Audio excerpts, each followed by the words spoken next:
Hello and welcome to the Dweebz in Japanese podcast.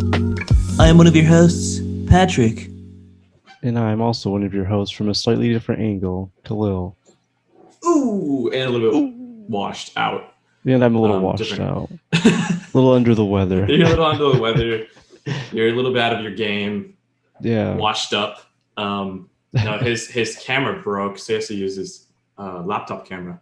Yeah. So go with that today. It'll have to do. It actually looks totally fine. It's a little grainy, but other than that, it looks totally fine. I need to fix my camera. Pretend I'm in a movie, like a Western. It actually does look kind of intense. And I was thinking too, we should probably use some filters, like Zoom filters. Moving forward, just to make just kind of spice up every episode. Oh yeah, like a little one day bit we'll of be spice on the surface of the sun to mix it up, you know. Just to mix it up. Yep. Japanese lessons on the surface of the sun. So unique. We just watched Dweebz in Japanese, or sorry, we just watched Darker Than Black. It has like the same D sound. Episode 9. And what did you think of that episode, Chloe? I thought it was interesting. You got the classic format where there's a setup and then like every story. There's a setup and then some kind of crazy thing going on, which I'm sure we'll see in the second one. Got a cool contractor who can. It's kind of inconvenient though to have to throw your blood at people to hurt them, but is that how he does it? Because I realized he cuts himself and then he throws the blood at the spots that he wants to blow up, basically. Yeah, like explosive blood. Mm-hmm. Yeah, that makes sense. Yeah. Because the dude who had blood on his back before it exploded, and then they showed the scene. And then made a hole in him. Yep. And I just love the way Hayes always just randomly by Kirihara and wherever he needs to be, he's just there all the time. It's just kind of he's so confused, or he looks so like he's playing dumb, you know? Yeah. It's ridiculous that they don't even know. Right. When are they gonna realize in the show that like this is ridiculous? Right, that he's always there. Yeah. Also, that would be really, really creepy to have your like an old school friend, like I think they were saying chugakko, like middle school. Whatever, like in middle school, some friend you just bump into, and then all of a sudden they're like evil. Yeah, trying to shoot at you and doing weird bee drugs. Like the bee drug, yeah, that was super weird. So what's up with the stone flowers? I've never seen those before. Yeah, I'm not sure. Apparently, they give the bees some type of weird property. And then she used them on herself, and she's like, it makes me forget about my troubles and like worries and stuff. It just makes me happy. Like no more pain or whatever. It's like, that's really awesome. Cool. That's what bees do. Which sucks because like she was like the queen or whatever, and she seemed like she was more interesting because she realized that my life is weird and I'm not normal. And then Kirihara is cool because she doesn't care who I am. She's just gonna like. And so it was like shaping up to be like an interesting relationship, but then all of a sudden she's just evil. That is sad. So that point almost feel like that point of the story, or those couple scenes where it showed that almost seemed like filler because they're kind of pointless at the end. Gotcha. You know what I mean? They didn't really add too much to the story other than like that's how they were friends, I guess. It was more like slight backstory. But not like that's really. A lot of progression in 20 minutes. Yeah. Maybe we'll find out more about why. Yeah, I don't remember any of the story for this show, but I do remember that I think at near the end the story becomes a little bit more spread out across episodes.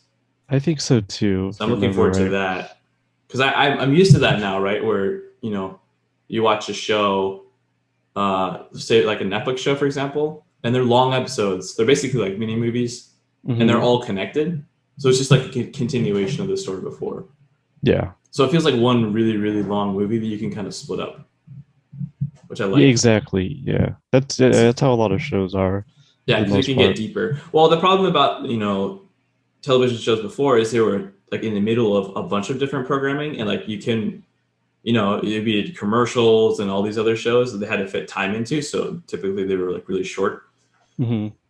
But now we have, pay-per-view and stuff, and Netflix and Hulu and HBO and stuff. So Gotcha. you can watch whatever you want, right? So it can be as long as they want. So it'd be kind of interesting to see longer anime too, just like an hour-long anime episode, sort of like Netflix shows. That'd be kind of cool. That would be interesting. But in Japan, they still watch everything on cable television, so so they I don't expect that to happen soon. Yeah. Yeah. I'm actually not sure. Yeah, a lot of people watch anime on TV, but it's usually like the typical, Doraemon or something, or Oh, so it's more like the episodic, I think. Yeah, or like One Piece. Like, so that's why I kind of, and again, it's just like Japan sort of in their own little island, and they do their own thing for a long time. So it's going to take a long time for cable TV to die over there, I think. Didn't you say there's like a pretty decent sized delay in like certain trends from here that hits Japan? Yeah, it takes a while. Like, paper newspapers are still a thing, for sure. But they're definitely, like, everybody does read the news on their phone though. I think that some people are just don't want to get rid of the paper newspaper because they like it and they've been, doing it for a long time. I see. And that natsukashi, like natsukashisa feeling, like they love the nostalgic feeling, so they want to hold on to that forever. Oh, okay. And so, like, my father-in-law too, he'll read his newspaper every weekend, his Sunday morning newspaper or whatever. But yeah, the newspaper, like the printing companies and stuff, they're definitely going out of business slowly. But like over here, it was fast, right? It's just like, nope, we're not doing this anymore. Nobody's buying it. Doesn't make any sense to keep going. Where over there, it's like a very slow death. Yeah. They want to hold on to it. So, all right. So latest news about your Japanese study habits. I see you don't have any notes, so don't worry about trying to fill something. Anything new to note? I'm just going to do the speaking. I'm trying to up. Recently, I tried doing 10 words, learning 10 new words a day or whatever. Because before I was doing 5 for the longest time. Yeah, on one accounting. And then also, actually, yesterday I watched a movie with my family, and it was in with my brother and sister mostly. It was in Japanese, and every once in a while the subtitles would cut off, and then is that the dog movie? The dog movie? No. It's like Dog Island or something. Dog Island. No, I haven't heard of that actually. Okay, that one's really interesting. It's like half English, half Japanese, but almost mostly Japanese. It's really it's like about half English and half Japanese. Yeah, it's really interesting. That is kind of different. It's kind of a good movie, but Judy and I were like, this is such a weird movie. Oh, was it? Was it not that good? No, it's good. It's just like very fushigi. It's very fantastical in an odd way. Fantastical. It's cool. I like it. Yeah, it's the style. That sounds kind of nice. The art style is really interesting too, so I'd recommend it. What were you watching now? We were watching that Demon Slayer movie. The movie? Yeah, the movie. Like the live action? No, it's like it's animated. Oh right. Okay, what's the Monster Hunter has like a live action thing. My god, yeah, they do. That looks terrible. That looks really bad. All the live action stuff is just terrible. I think it's just because all the directors aren't really like real fans. They can't be, man. The way they do those franchises is just completely different. Yeah. It's like they're specifically trying to hurt the image. There's no, at least in that I can think of, good like ports, right? To a live action from an anime or from an animation to cartoon to a live action thing. Okay, maybe SpongeBob the movie. I mean, that was that was a little different. Both. I would actually say that it's a lot easier. It seems to be more successful with American franchises like Marvel, DC, Mm, like because those are huge successes. But mhm. I don't really seen like a I, super popular anime movie. you know what it is? I think it's the disconnect between like the cultural disconnect, and then trying to make. There's a lot of nuance. There's a lot of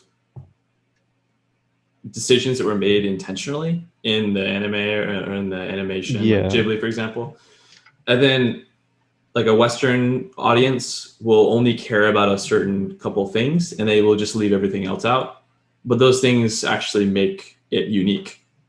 For example, like there's a lot of food scenes that are important. There's a lot of like ambient scenes that are really important in Japanese film hmm, and in anime and everything. So they'll care about those like food scenes. They'll care about those scenes in the park where you hear the cicadas, where you hear the gotcha. people talking and just like the ambient kind of white noise of the wind and stuff. Hmm. And they'll put that into the show or the movie intentionally because they want to put you there. Yeah, But then like you come to a Western movie and don't care about any of that. We just care about the story and like the story progression. That's the most important thing. It's not really like the putting you atmosphere. it's not really the atmosphere Yeah, necessarily. It's more of like just progressing the scene. And so there's a lot of like quick chops and almost none of those like atmospheric shots kind of unless it's depends on the movie, I necessary. would say. Yeah, Yeah. yeah, and every director is different, but Hmm. still it's kind of as a trend it definitely is more like Yeah. story driven and not necessarily setting driven. Where I feel like a lot of Japanese film is setting driven, kind of putting you there in the moment, and that's how they put you in the story. Hmm. And it's a lot like slower for the most part. Anime is a little different though. Anime is like It is different. action. It Yeah. depends on what you're watching, but yeah, like action packed. Um, I think the issue with adapting like anime movies is the way I think they try to make it still anime yeah, while it's a movie, and then that's just a weird it disconnect. becomes really odd. It's like that's not how people act. Trying to make their eyes like really, really, really big, or then like Yeah, like super exaggerated. copy things one to one. Yeah, Or they go the opposite way and they try to make it super like gritty and realistic. And it's like, what? This isn't why I like this series anymore. yeah. Have you seen the I think it's the Jungle Book movie or whatever, No, I like the haven't. live action one with the CG and stuff? Mm-mm. Dude, that movie is a if there's a if there was a picture or like a clip in Wikipedia or in the dictionary of the Uncanny Valley, it would be that movie because it is so uncomfortable to watch. It's not scary enough for an adult to be. It's not like thrilling enough for an interesting enough a story for an adult to be super interested, but it's Mhm. absolutely terrifying for a kid. Like the amount of detail they put into like the blood and then like the everything or Oh, whatever. I don't even know if blood. there's blood, but just like the teeth and how scary they make the whatever, like I don't the understand people in that. why they do It's that. such a weird movie. Yeah, we watched like Julian watched like 15 minutes of it or something, and we're talking to each other, going, "This is the weirdest movie we've ever watched." Like, I don't know how many people. I bet a lot of parents just left the theater with their kids because like this is not How many a children did kids it movie scare? anymore. Yeah, they just tried a little bit too hard to make it gritty. Mm. Um, did you have anything else to say about the Demon Slayer though? Did you like it, or was it weird? Yeah, I did like it. Okay. But the reason why I brought it up is because there was a couple parts where the subtitles we had cut off, and every time my Mm. sister would turn her head to me, and And be like, "What are they asked you, saying?" why would they turn the subtitles off? No, they were just cutting off. Oh, There was something wrong with the thing or for maybe they whatever just reason. weren't filled in correctly. Maybe, Sometimes that happens. Yeah, I've but noticed that yeah. happens a lot when Judy and I are watching shows because she wants the English subtitles on just to help. Hmm. Because I like having the Japanese subtitles on when I watch stuff too, so that I'm listening to Japanese and I'm also reading Japanese, so I can kind of like fill in the blank if I didn't hear Yeah, something. and that makes sense. Yeah. But yeah, I've noticed that a lot of English subtitles too just cut off. I noticed that Netflix is usually pretty good though. Most shows on Netflix have pretty good subtitles, but sometimes it will completely cut off. Hmm. Yeah, that's funny though. They look at you and be like, "Well, come on, tell me what's happening. Yeah, but the Be my nice part is I translator." was able to answer like almost every time, which is kind of cool. I was like, oh, Progress. yeah, Getting better. That's awesome. Yeah, that's super yeah. cool. So that was cool. It's fun to see. It's fun to feel your own progress. Like, oh, it's actually worth it. Like what I'm doing is, and because if you don't get to that point, and if you're not persistent enough, and you never get to that point where you feel like you're making progress, then it's really easy to quit. Just like, oh, this is impossible. Yeah, I'm not smart enough or whatever. I don't have the motivation. But it's like I put all this time and I'm not getting anything out of it. Exactly. Yeah, you're not getting the ROI. But yeah, it has nothing to do with being smart at all. It has everything to do with exposure and just like being really, really stubborn. Yeah. So do you have any favorite words recently? Well, did you have any updates on your... The only thing I wrote is slowly but surely wins the beef. Yeah, do you want to explain that? Well, just sort of similar to your point. Just keeping at better it. Way. No. It's in a more concise way. Slowly but surely wins the beef. Yeah. Or if you're vegetarian, wins the vegan tofu. Beefu, right? Or something. It's like fake beef. Oh, soy beef, right? Soy patty. I don't remember. Oh, when's the impossible beef or whatever? The Wonder Burger. What is the name of it? I forgot. The Wonder Burger. They have a lot of strangely named soy. Anyways, the point being is that slow progress is actually slow but steady but consistent progress. Like learning is really how you get miles ahead of everybody. Like comparably, like when people try to do, because burnout is the enemy of progress, like the enemy of becoming fluent. So if you're burned out, you're doing way too much. And if you feel it, you're like, I don't really want to do this today, cut it back. I mean, still do it, but just cut it back to like if it's one economy, for example, and you're doing 20 reviews on average for a week, and then you're like, this is way too much, then cut it back to 5. Or just do reviews. Do it, but do something, but cut it way back. Because as soon as you start feeling that, you're like, I don't want to do this anymore. I don't want to do this anymore. Like, I know I have to do this, and I put this in my calendar, but I don't want to do this. Then cut it back to just reviews. Just do a couple. Like, make sure you're getting a little bit done, right? But don't do it. Like, listen to your. Don't do it. Yeah, listen to yourself, but don't do it. Exactly. don't do it. That's just the slogan. Just do a little bit, because a little bit is better than nothing, for sure. Yeah. Like over the long run, it's just like saving money, right? You're investing in yourself by doing that, just by saving a little bit of money. Over time, it works out. But in the beginning, you're like, oh, I can't save $10,000 for the car I want. It's like, well, like I get one paycheck. I can't save the 10,000. It's just it's not worth. No, you have to like keep putting time, and just have to wait and be, patient. Same thing with language learning. You just got to put a little bit, because it's a long process. So, so like for me too, even with my book and reading, I normally, start reading like literally right before I'm about to go to bed, which is not the best idea, in my opinion. It should be a little bit earlier. Yeah.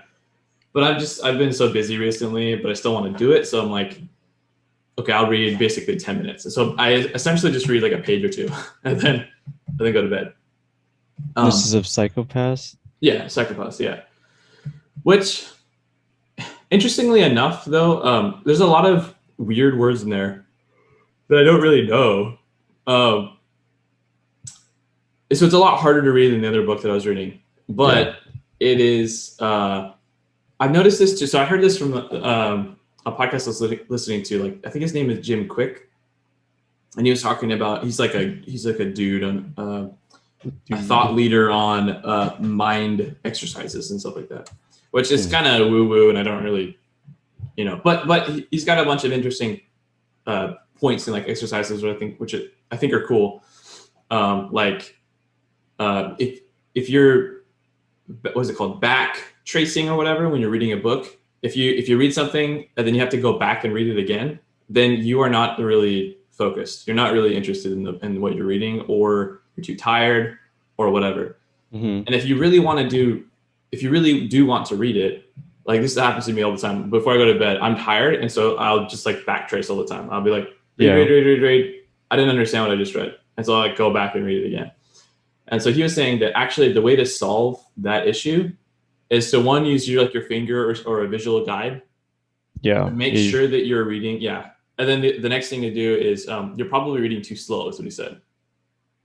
So our brain is dumb in the sense that it's very predictable. We crave novelty.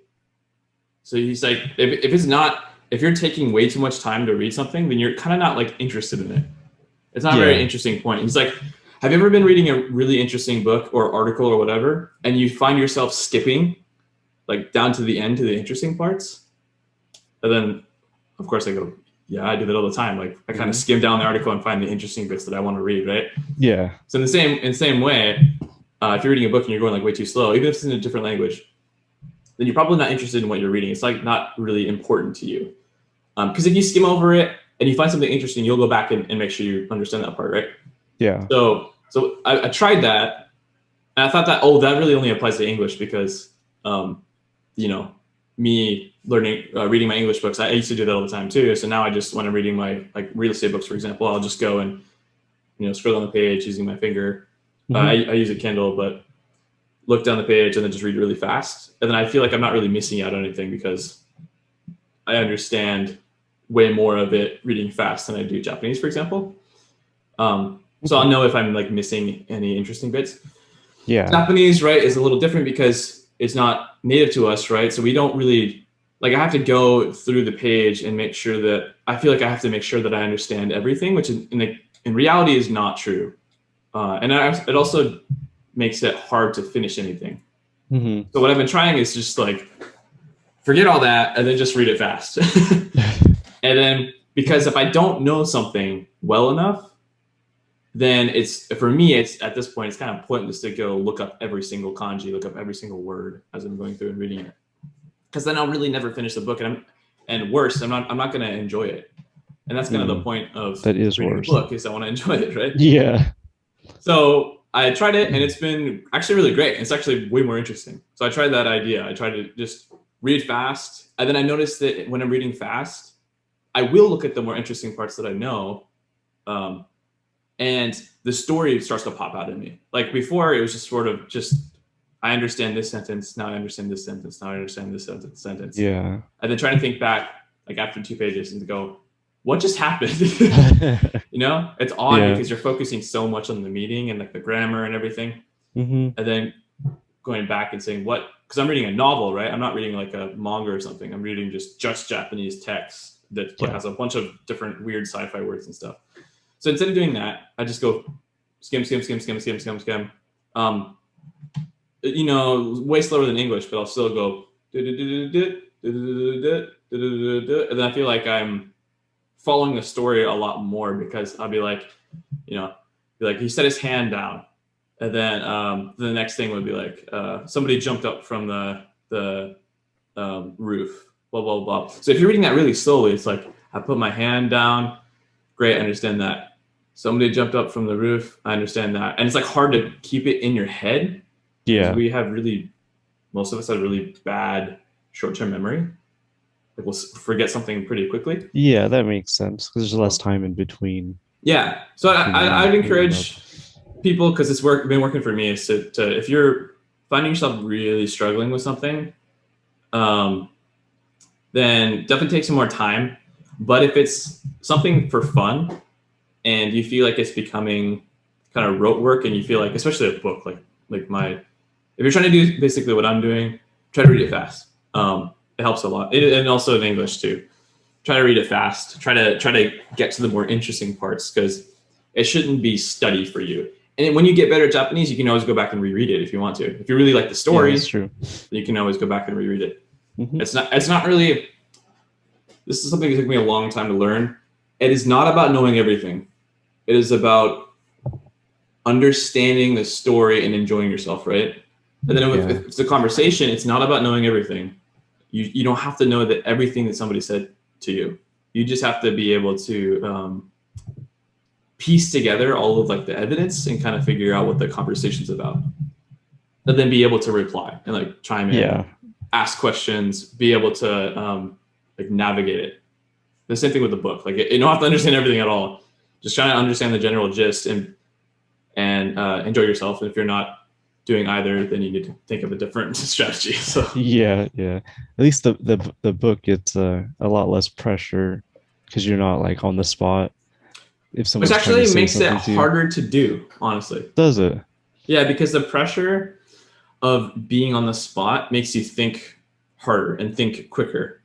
It makes you more tired for sure. Like reading a having a conversation, like being in Japan, for example. The first time I was in Japan with Judy and her family, was 100% Japanese, and I wasn't working at the I was in college, so I wasn't working at the time, so I didn't have anything to do really other than just be with them. Like it was kind of a vacation. I see. And you know what? Yeah, that was during Tokyo Tech time. So that's when I was actually in college. Gotcha. So that was a 6-month thing that I'm thinking of. Well, really, every single time I went there, though, it was just like overwhelming amount of Japanese and just no English at all, and full immersion, right? And having to understand the conversation. So normally I would just kind of sit there at that dinner table or whatever, or try to, we go to a restaurant with family friends and stuff like that, and I'll just be kind of sitting there, and they would ask me questions all the time, like, do you own a gun? Do you like hamburgers? All these other, like, everybody asks these Americans, like, what do you think of the president? All these other things. Just like getting to know you questions. Yeah. Just general topics, I guess. General topics and stuff. And so those kind of questions, being able to answer, most of them were kind of simple, right? But being able to follow the conversation, like chime in with something like that. If somebody asks me, what do you think about that? It's like, okay, long conversation about some topic. And then they'll come to me, like everybody will be looking at me. 15 people will be looking at me. What do you think about that? It's like, what? And for me, I want to get better at it, right? So I don't want to be put on the spotlight and not know at all what they're talking about. And so I would make it my thing to just go into the conversation and listen, and then try to ask questions, like try to interrupt something and try to ask a question, like a clarifying question.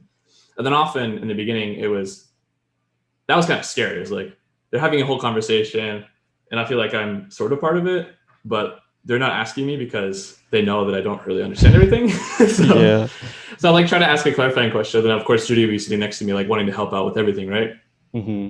So I'll ask a question, and then Judy would be like, no, we're not talking about that. We're talking about this. I'd be like, oh man, like totally off. Because I was just trying to like follow what was going on. And then, but you keep doing that. Like Judy and I have had many conversations too. She's really sweet. So she would try to help me with everything, like every little detail. And if at all I was making a face, like I was trying to understand or whatever, but it looked like I was confused, she would tell me. And I was like,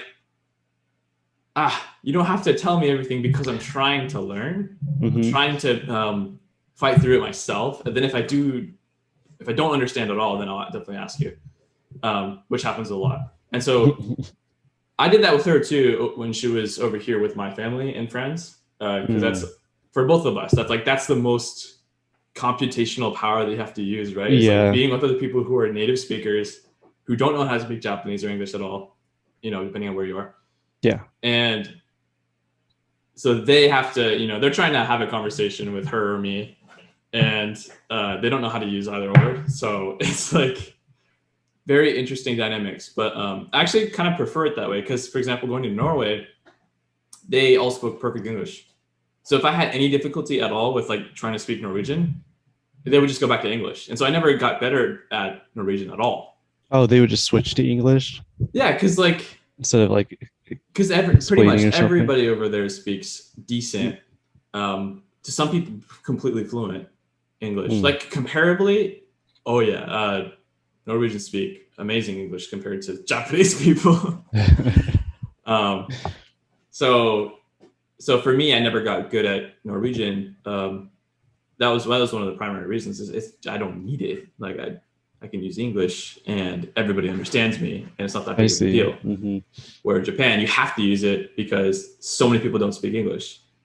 They'll try, but immediately that, it's just like Japanese over in the mainland, like in mainland United States. Over here in Hawaii, they do actually understand more Japanese than over in the mainland for obvious reasons. There's a lot of Japanese tourists and stuff, Mm-hmm. like people who live here and like Nikkei-jin, like the Japanese descent.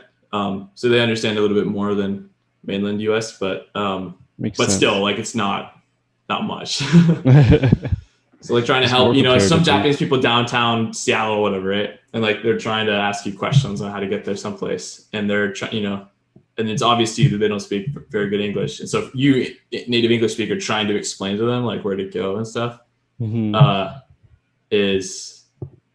That's like normal. But when you're having a more deep conversation with a family or whatever, right? Yeah, That's where it becomes a really different tricky. level. Yeah, so very, very fun though. I mean, yeah, if anybody has the opportunity to be able to do that, to like go on exchange or to even just like in your own country, be with another family or whatever that speaks that different language, and just like go and hang out with them. If they're a friend, that's great. But if they're not, then like finding a conversation partner or whatever who wants to like also get better at English, say for example, Mm-hmm. or you can learn Japanese too. That's always really fun. It's a win-win in that case. Yeah, like being with a family who lives there. Like if you live in Hawaii, for example, there's a lot of Japanese families, for example. And if you could become friends with them, and then get more surrounded by their family, it's sort of everybody around you speaking Japanese, and you have to like reply in Japanese. It obviously makes you better, right? My Japanese was okay before I met Judy and I met her family, but it's gotten way better since I met them. So I attributed that all to them because of them asking me tons of questions and being like under that pressure. Of course, I could be like, I don't know Japanese. This is too hard. I don't want to do it. And then just make Judy say everything. I can do that. But, because we're curious, like I had the opposite reaction. I was like, oh, I got to get better at this. So Yeah. So moving on. Favorite Japanese words recently, Chloe? All right, we got. Oh wait, I have one more to add. But right now we got Kincho, which I heard from Drunken in Black. I think it means what was it? Tension? Is it tension or like keen? Yeah, tension as in like anxiety kind of thing. Yeah, like that type of tension. Yeah, like you're under stress or something. Yeah. Stressed out. That was a familiar feeling when I was in school. Kincho shiteru, yeah. Yeah, the next one, bibite. I hear that, like, I feel like I hear that a lot because it stands out, I would say, more than some other words. And I think it just means like, what was it? Was it afraid or nervous or something? Yeah, bibite, or bibiru is a verb. Bibiru? And it means to be, shocked or kind of, bibiri, bibiri is literally means like shocking. But yeah, bibiru is sort of afraid or shocked, or I don't know what there's the other synonyms would be. Cinnamon rolls. The synonym rolls. Dude, you're making me want a cinnamon roll now. I have to buy one tomorrow at the farmer's market. Oh, that sounds nice. Yes, bibiru is really common. Bibi. Also, kincho. I think it's similar to nervous.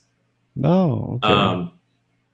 Yurio is anxiety, but kincho is the more commonly used word. Like kincho shiteru.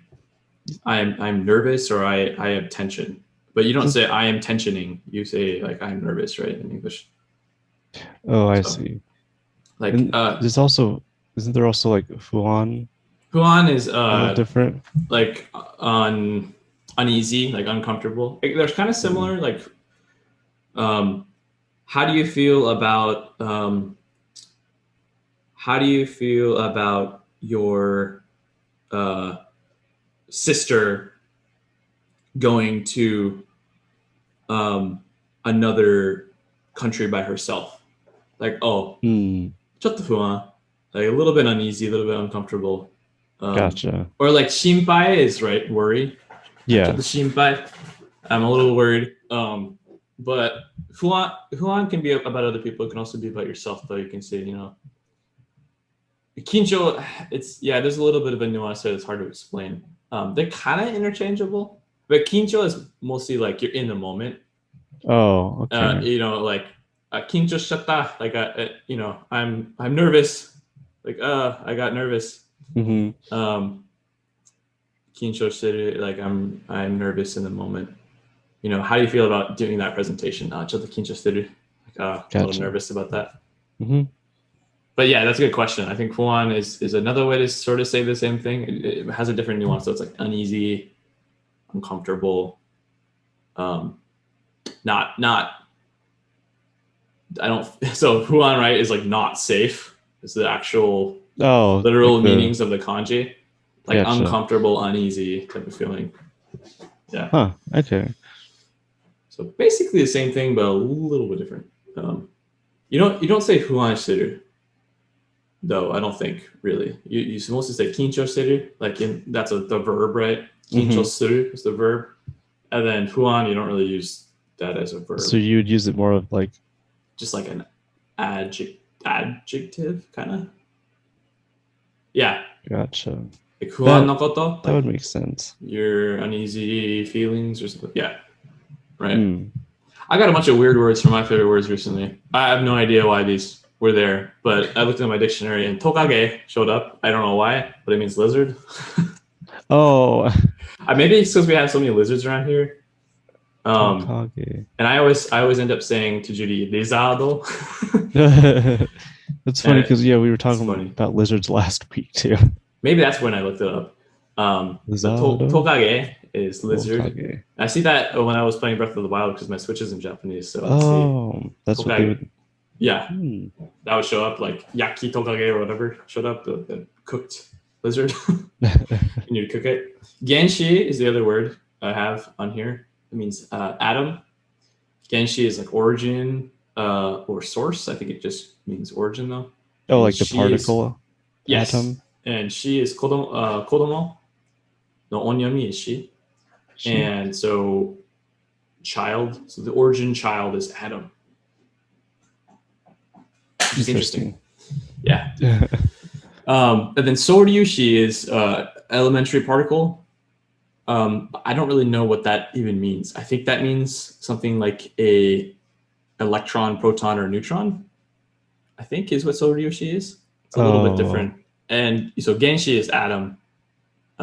These are both words that you learn through Bonikani too. So okay. You learn it later, but yeah, interesting. Genshi is. I was using that conversation with Judy because we were talking about something. I think it had to do with planets because we've been obsessed with everything that SpaceX is doing and NASA is doing recently. So I've literally been watching like live streams and conference things pretty much every day for the past couple of weeks. It's so interesting. I'm so stoked. All right, well, shame word, Khalil. We got one word, which is one word. Something, man. It has sorry. A ladle. One kanji, one word. Yeah. It has a ladle, and it has some was it grain? Yeah, grain. No, is it grain? Yeah, pine. I think. It might be grain. Okay. Oh, I think it's like course, like not like a 5-course meal, but like a. Oh, course. Like they changed the name of these things too. By the way, the radical names. Over the years, they keep changing the names. So, but what's nice is that they actually accept the old meanings too, like the old names for them, because they're arbitrary and they make them up. Yeah. So, some of them are kanji though, and that's when they keep the meaning the same. Yeah. What is it? It's like I think the example they use is like science course. Like that kind of a course. Funny. Play on words there. Huh? Play on words there. I don't think so. I guess I don't know what you're saying. But so the meaning of that is science, right? Oh, it's science. Yep. The meaning of Okay. that whole kanji is science. Oh, Yeah. okay. And I do not remember how to say it. I think it's The ka. reading is ka. Yep. Cool. So for example, kagaku is science, right? Okay, so that's And that's the kanji for kagaku, yeah. And Okay. then you have another word which I also which also showed up in my lessons recently for some really? reason. So I think it's a recent entry into Wanikani. Oh, Yeah. oh, I see. Like it was recently added to this, Yeah, I think so. which is it's just bedo no shita, which is under the bed. Yep. I don't No idea know why it's on here. No idea why they added it to Wanikani, but also I've Yeah. noticed that the description of that word, the vocabulary word in Wanikani, the person's using a lot of emojis, like way more than Jared Koichi. The used. description. Like the description in Wanikani, that person, so bedo no shita, and then also there's another word like teiburu no ue. Yeah, there is. Yeah. Both of them, the descriptions, they use like a ton of emojis. And so I'm thinking that the person who added these to Wanikani is completely different, like a completely different person than the person adding. I see. I think it was Jared before adding all of the like the main base Wanikani vocabulary and then they also don't have any yeah, I noticed there's something like weird about this set, which is also because they didn't have any like voiceovers for it, which I've noticed they always do for like everything I've seen. Yeah. So yeah, that makes a lot of sense after you mentioned that. I don't know why they added these. Maybe it's just to show that that's how you say that. I have no idea. It's just I don't know. It's like really specific phrases. Very specific, like kind of obvious. Yeah. You know, maybe it's in the very beginning of the. Maybe it was added recently, and because we're already using the tool. I think it says level 3. Right. Yeah, you for start off at level 1, right? When you start Wanikani. I believe so. So maybe for when you finally subscribe to Wanikani, which is at level 3, right? Yeah. Then that will show up and kind of teach you. This is how you say like a modifier, like that's on top of the bed, or sorry, below the bed and on top of the table. But I'm level 56, and now you're learning. Got that. It's like, what is going on? I know what this means. This is a really simple word. That's so funny. Yeah. So that was your last Wall of Shame word. I have a new one this week, and it's because it's a new thing. What is it? Teach us. It is Sheen is a reading, and the meaning is gentleman. That's right. I almost forgot. Gentleman. So the radicals in there, which are also kanji, is thread and humbly, or like say humbly. Just a kind of a weird meaning for a kanji. Yeah. But thread, say humbly. And I think the meaning is something like the guy is a gentleman because he's humble about his threads that he wears, something like that. And Gotcha. And then Sheen is the reading, and the mnemonic for that is despite him being super humble, the kids always like to kick him in the shins. Wow. And then he is humble and a gentleman, so he just takes it. He doesn't say anything. He doesn't retort. He just takes it. And then, of course, Kagayaku is going to be there forever, for eternity. Oh, and yeah. that's my other Wall of Shame kanji, or word, I should say. Vocabulary word. Is that the to shine? Yes. Yep. Nice. And you remember this by now. So once this comes up in my reviews and I knock it out of the park, this is going to be a day to celebrate. It will be. Moving on, we're going to the grammar lessons. Are you ready? Yeah, let's learn how to command the elements, or whatever this is. Yes. So we're going to talk about commanding the elements, the command form to command everything, people around you, including rocks, trees, bushes, squirrels. Let's do that. Sounds fun.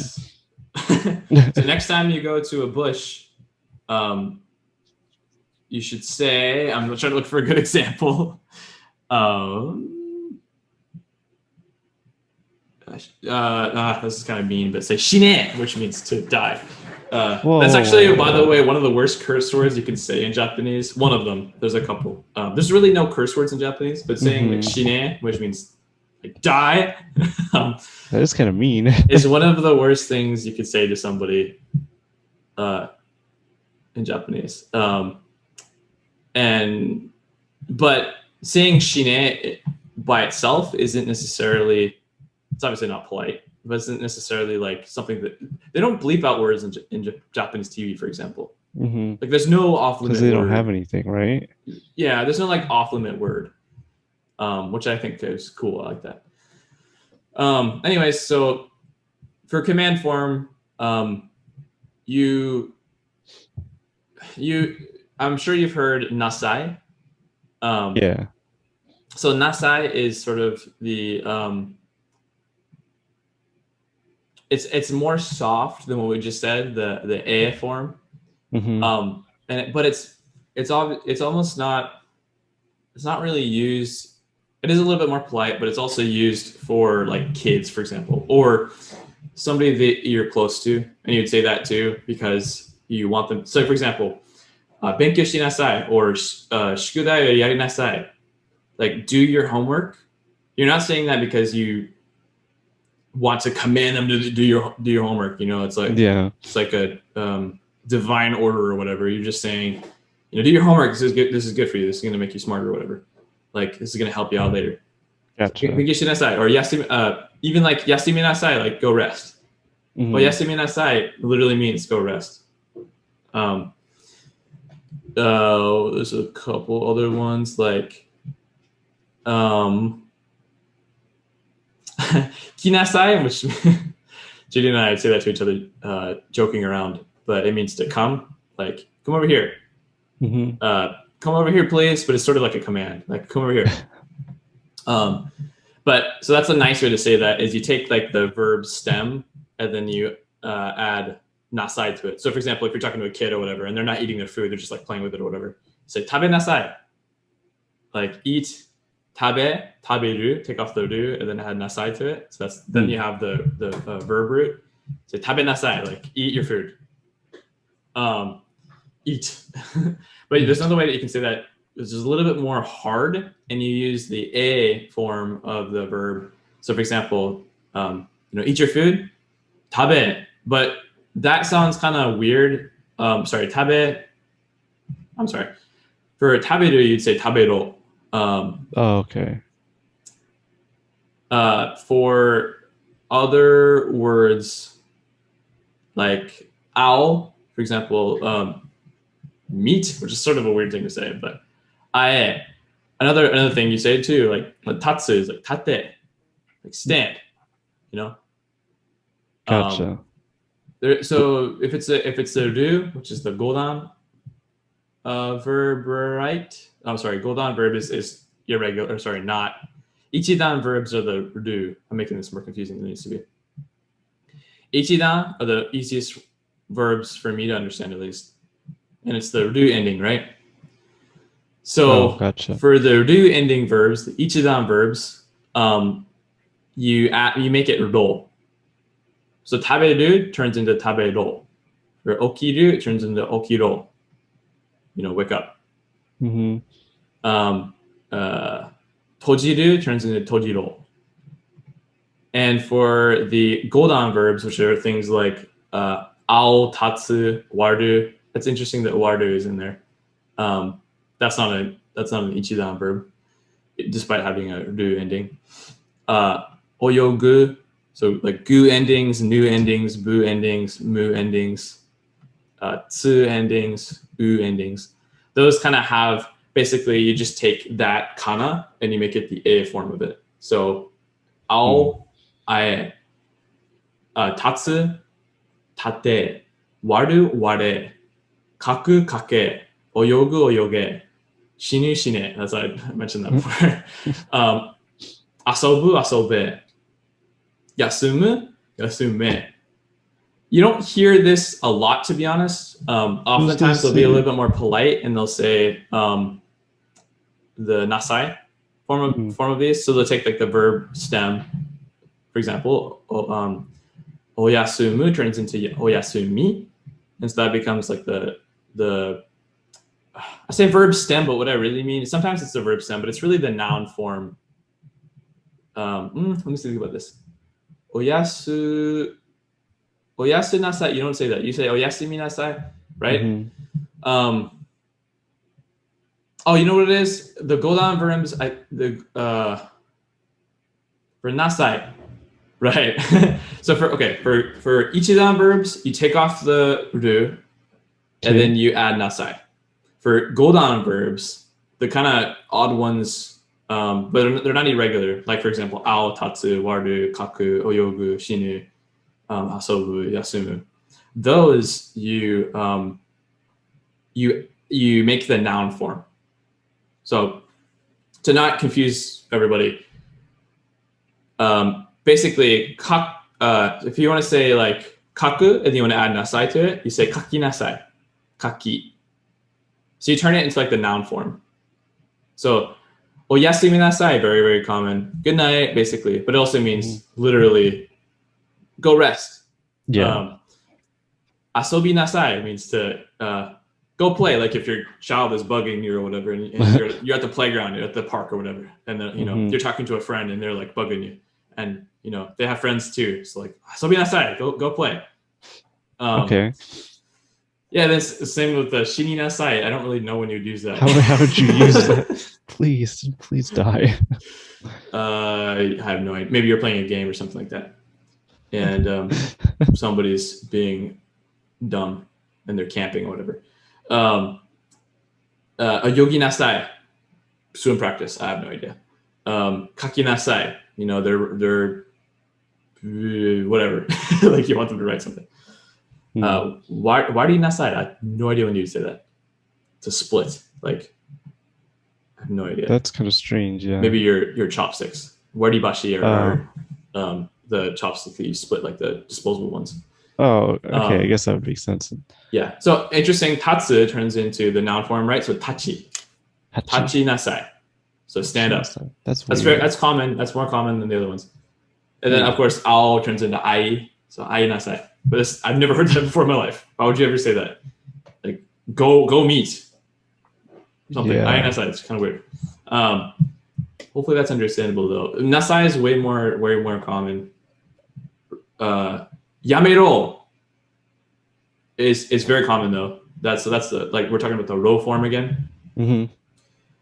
I would say that the rows are common for sure, but they're definitely more common with like friends and with certain words. Like habero is there's a little bit of a nuance there.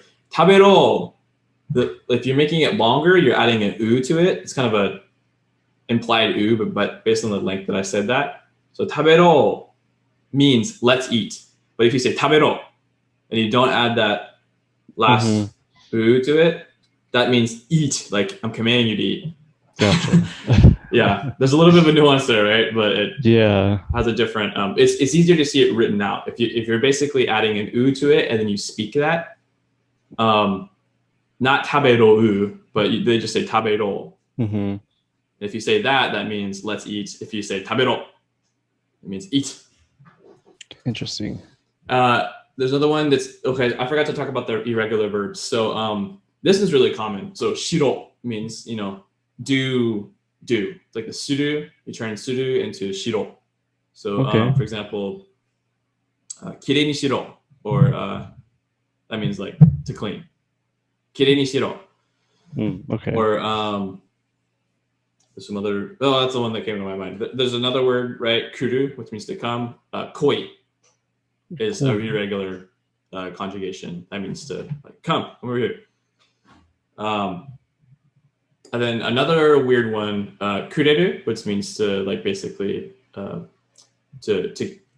receive, like to give, kind of, but it's the not you giving, but being received by somebody else giving. Right? Yeah, that makes sense. So it kind of means to receive. Ukeru is literally receive, but kureru is like somebody giving somebody something. So kureru, command form is kure. So kiite kure is literally give me the listening. Like kiite kure is you're telling somebody to listen. Also, another way to say that is just kiite, the te form, right? So these are a little bit stronger than the the te form conjugation of verbs. This is like the te form adding even more emphasis, like strength to it, kind of like more of a command. Do this. Makes sense that it's not super common. It is common. Like you'll definitely hear it. So definitely listen for this. Yamero, listen to that for sure. Yeah, I've heard that a lot. おい、ニヤニヤするのやめろ。おい、ニヤニヤするの、I can't say this for some reason. おい、ニヤニヤするのやめろよ means like, stop grinning at me, stop, smiling at me. There's a couple other examples. I like this one. クマだ、逃げろ。クマだ、逃げろ。It's a bear, run away. Simple. Get away. Oh, another interesting thing that you hear this all the time, and it took me a while to understand what was going on because I didn't really study grammar until I saw something that I didn't understand. Then I would go look it up. Mm-hmm. The commanding somebody not to do something, like how would you say that, for example? So yamero. So you want to say yamero means stop, right? Yeah. But if you want to say don't stop, how do you say that? Would you just say? So if you wanted to say don't stop as a command, how would you say that? Yamero is like a strong way to say stop, like quit it. But if you wanted to say don't stop, yeah. Oh, wait, yeah. So it's kind of weird. Yes. Like if you want to command somebody to not stop, or you would use the tone. The tomare. Does that mean stop? That literally means stop. No, I'm talking about like quit it. For example, yameru means to quit, right? Oh, like to stop doing something synonymous with to quit, right? You're quitting something. Okay. And I don't know how you would say that. So the way you do that is you add na to the end of the verb. So yameru na, like don't stop, is what it means. Huh.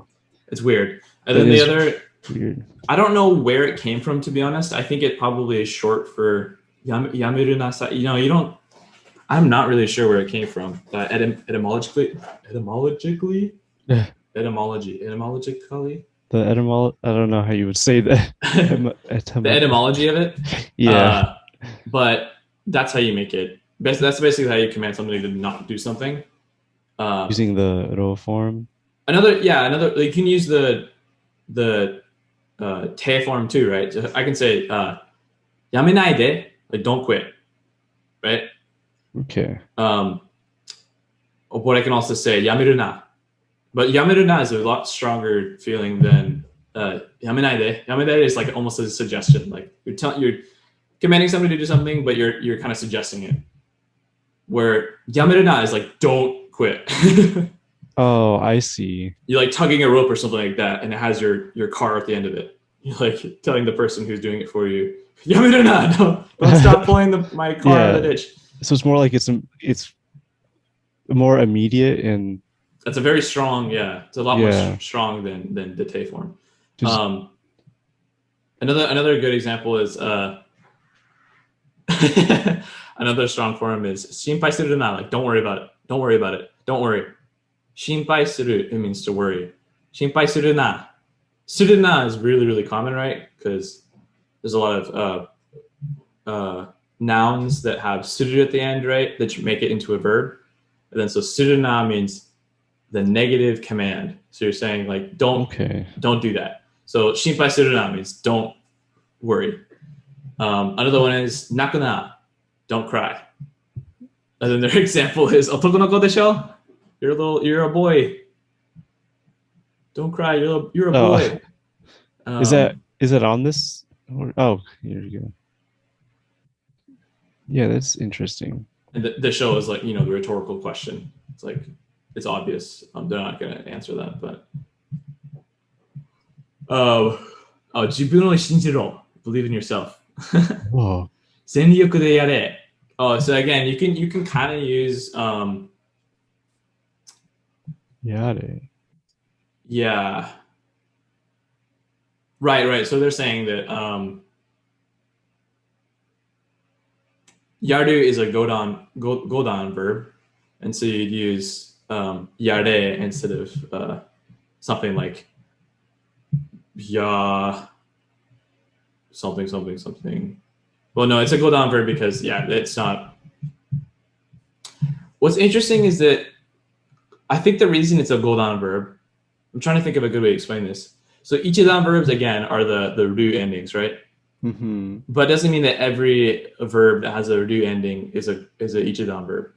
I see. So the examples again in this article are taberu, okiru, tojiru. The thing I noticed about all of them is they have like a before the ru, they have a kana.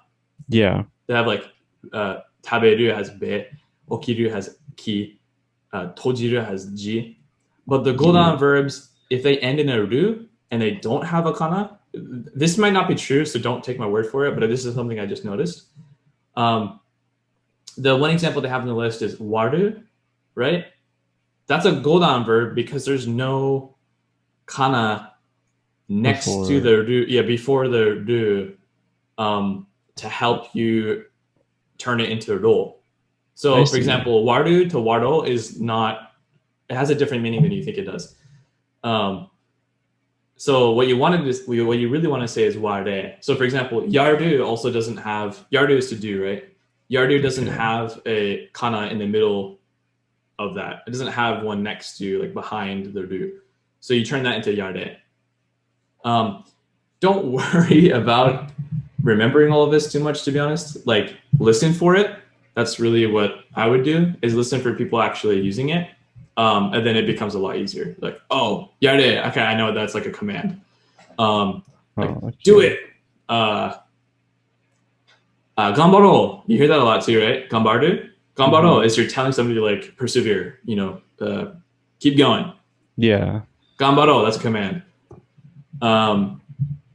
Gambaro is longer, and that means let's do it together. Like let's, get through this kind of thing. Okay. That's I didn't realize that. Cool. Yeah. That difference. There's a little bit of a nuance for sure. And it almost seems like a big nuance, right? Just that little bit of nobasu, like the nobashi, the lengthening of the end of the thing, adding hu, that turns it into something that we're all doing together. Where without that, it means you have to do it. It's like, oh man, the other one's not a command at all. Yeah. So it is a little bit weird. You can typically tell by the context though, what they're saying. So don't worry too much about it. All right. Story time. Do you have any more questions about that? Or does that make sense? I think it makes sense. I like that lesson too, because it's really, really common. You hear these all the time, so you can listen for it next time. Next time you hear ro at the end of a verb, the end of a sentence, really, because the verb's at the end of the sentence. Or if you hear nasai, listen for the verb or the noun before it. And me, re, e, those conjugations of verbs too. Those are commands. So look for that when you're listening to anime or watching anime or listening to podcasts. I'll try my best. Cool. All right. Our story today is Ray Charles and the Shark. Oh my God. Yeah. Oh man. So shark, by the way, is same, in case you didn't know. So I'm going to start now. サメは海にいた。サメは怒ってた。友達がいなかったから。でもレイ・チャールズは海にいた。サメはレイを見てすぐに嬉しくなった。レイは嬉しいサメを見て、レイも嬉しくなった。レイはサメが好きだよと言った。レイは背が高かったから、サメはレイが好きだった。サメとレイは友達になった。二人とも嬉しかった。でもサメは好きな人を食べるから。レイを食べた。レイは死ななかった。でもサメの中は狭かったから、レイは嬉しくなかった。サメとレイはカナダにいた。カナダでサメはくしゃみをして、レイがサメの中から出た。カナダでレストランに行った。でもサメは嬉しくなかった。サメはレイにカナダが寒いから好きじゃないと言った。サメはまたレイを食べて、サメとレイはパナマに行った。パナマでサメはまたくしゃみをして、レイがまたサマの中から出た。レイとサメはパナマでデートをした。デートでアイスクリームを食べた。でも二人とも乳糖不対症 lactose intolerant is what they have in the comment there. 乳糖不対症 sorry 乳糖不対症 lactose intolerant ジュリもだったからアイスクリームの後クリニックに行った。アイスクリームの後クリニックに行った。I think it should be like a comma there. アイスクリームの後クリニックに行った。クリニックに人がたくさんいた。でもサメはクリニックのみんなを食べたからレイとサメが死んだ。What? The ending there was a little bit ridiculous. I don't get it. There's Why? a big word in there which I did explain the Nyuto Hutaisho. That is so interesting. So the kanji literally means Nyuto. So Nyu is milk, right? And then to is sugar. Whoa. So like the milk sugar, which I think is lactose. And then Hutaisho is intolerant. So not resistant disease or condition. Huh. That's like very literal, right? Yeah.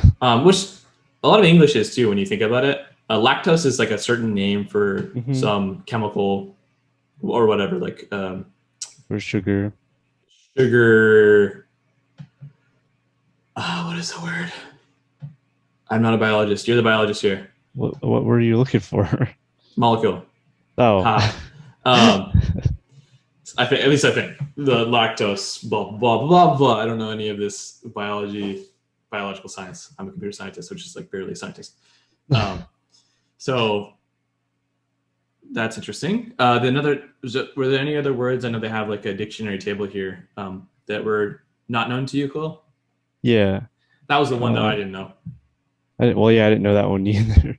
There is where is it? Not this one. Was it there's sema, which is Same. No, sema. It's like a kanji. Sema kata. Semai? Oh, sema kata kara. Oh yeah. So semai what is that? Is to be like narrow or confined. So like for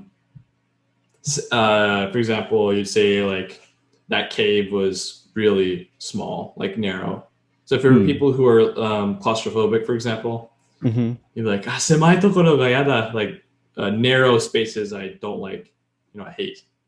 I don't like narrow spaces, yeah. So semi is narrow, confined kind of places.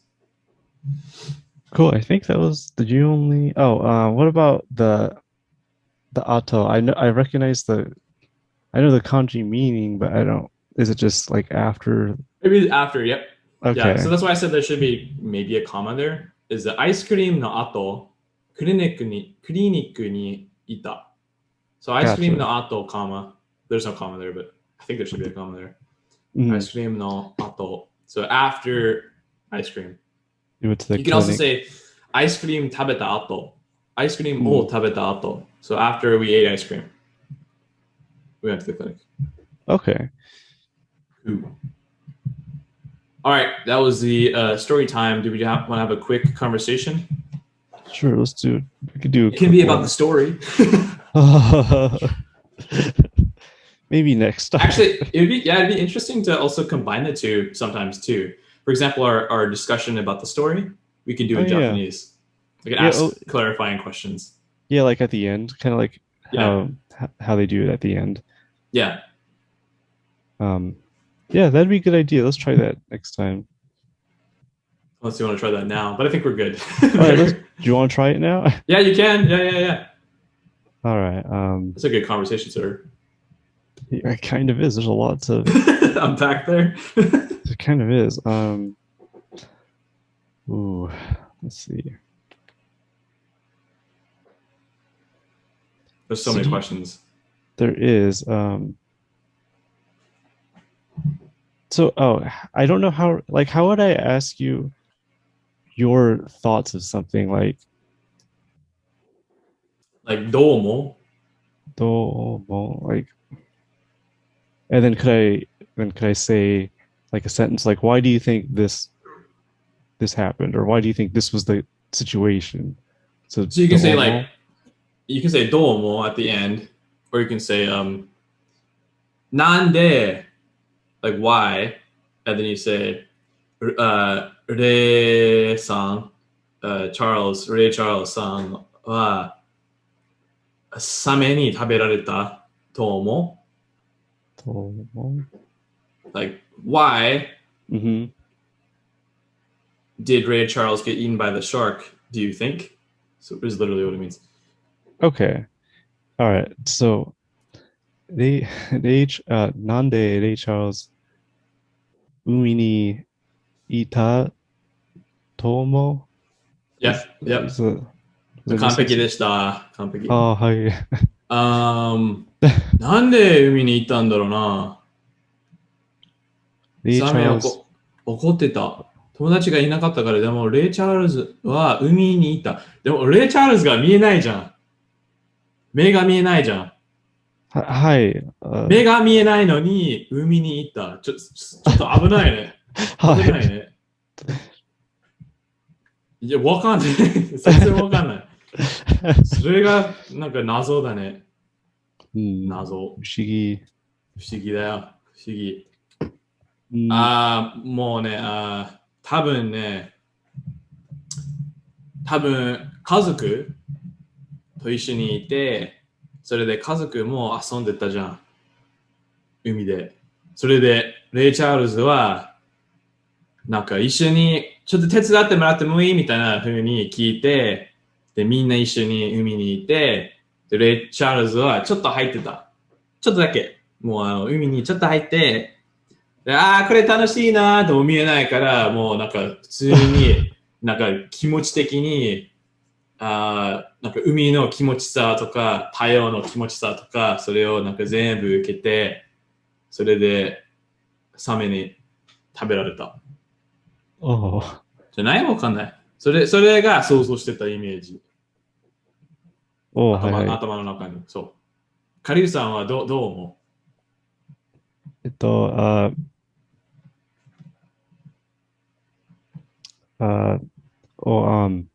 クルーズシップ。クルーズシップから怒った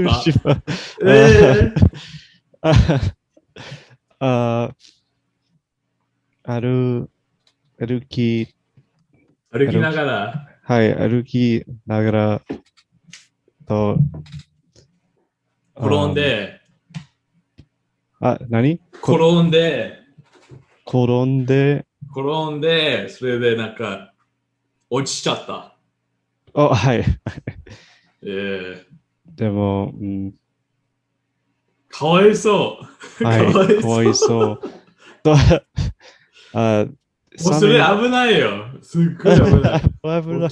命に危険だよね。もうね、それがすごい。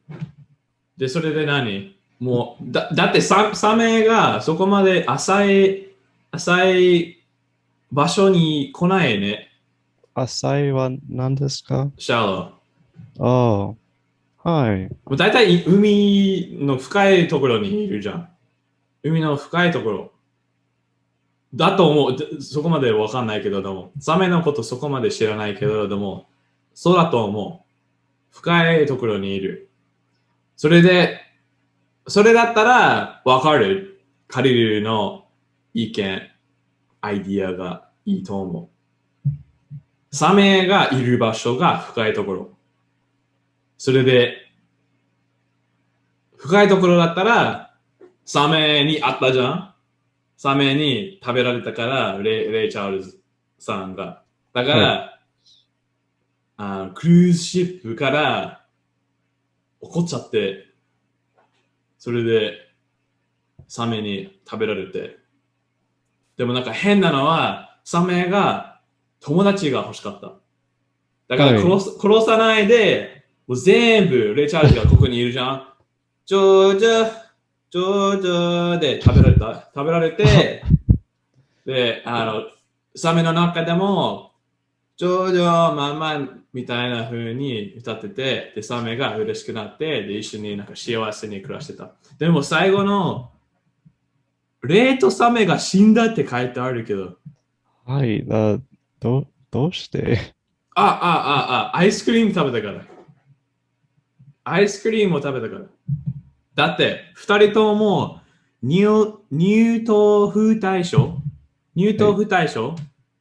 なんだから。だから牛乳、なんだっけ、乳糖の部分、アイスクリームの部分で死んじゃった。ひどい。なんか怖いね、アイスクリームが。はい。